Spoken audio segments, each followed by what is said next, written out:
The 100th day of Donald Trump's presidency on April 29th was marred by marches held across the nation. People took to the streets to draw attention to climate change. First of all, I want to congratulate Scott Pruitt, who's here someplace. Where is Scott? They say efforts to address the global issue has suffered under the Trump administration, which has rolled back environmental safeguards and regulation. First, today's Energy Independence Action calls for an immediate reevaluation of the so-called Clean Power Plan, to reverse government intrusion and to cancel job-killing regulations. Save the trees, the bees, and seeds! Save the trees, the bees, and seeds! Save the trees, the bees, and seeds! On Hawaii Island, hundreds took to the street on Saturday in support of the nationwide movement. Aloha aina! Aloha aina! Aloha aina! Aloha aina! An estimated 300 plus attended the People's Climate March and Rally in Kailua Kona, which traversed Ali'i Drive before ending up at Halehalavai.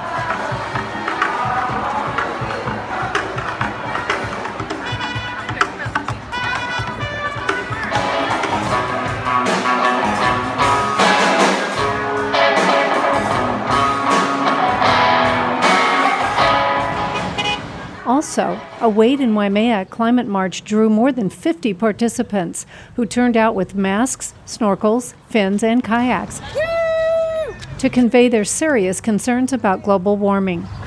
Please come gather inside of the Mo'oheo Bandstand. And more than 100 people hit the Mo'oheo Bandstand along the Hilo Bayfront for a day-long climate march and festival. Right now, Papahana Moku, Earth Mother, is waiting for us to respond. She's waiting for us to champion her, to be in alignment with Mother Earth. We are not in alignment with Mr. Trump, but I don't even care because I want to be in alignment with her because she's the power. Participants marched down Kamehameha Avenue, waving signs along the way. It was a large crowd, but a far cry from the thousands that attended the Women's March in Hilo in January, the day after Trump's inauguration. During that rally, speakers referenced the important studies on climate being conducted on Mauna Loa. Today, the carbon dioxide concentrations in the atmosphere are about 409 parts per million. And that is higher than it's been at any time over the last 800,000 years, at least.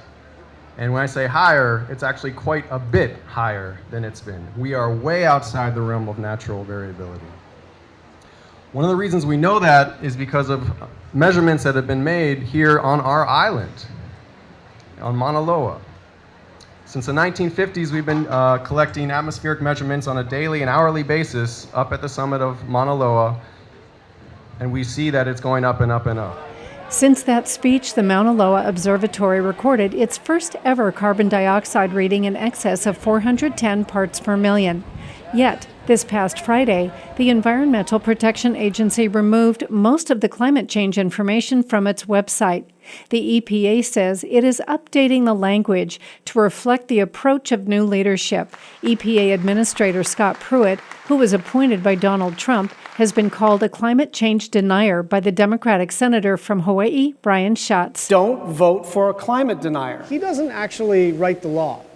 The law, for the most part, is the Endangered Species Act, the Clean Air Act, and the Clean Water Act.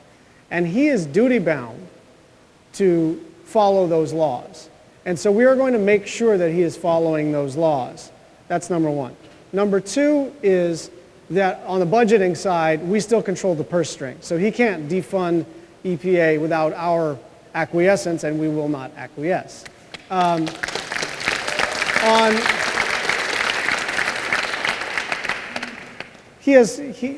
president has decided to get out of the Clean Power Plan, which is a great disappointment. But the Clean Power Plan was actually stayed by a federal court, so it was not actually being implemented. So as a practical matter, over the next 4 years, there's not much of a difference in terms of the federal framework for clean energy. And I'll just say this, that my strategy is to sort of, slow or stop Scott Pruitt where appropriate and where possible. but to keep working on the regional, city, state level, and private sector level, because that's where a lot of very exciting things are happening, including in the state of Hawaii. On behalf of the Democrats in the United States Senate, Schatz delivered the weekly Democratic address this week, offering a direct rebuttal to the administration on President Trump's first 100 days. I truly believe that the first 100 days of my administration has been just about the most successful in our country's history. Hi, I'm Senator Brian Schatz from Hawaii. This week marked the first 100 days of Donald Trump's presidency, and it was unlike anything anyone has ever seen before.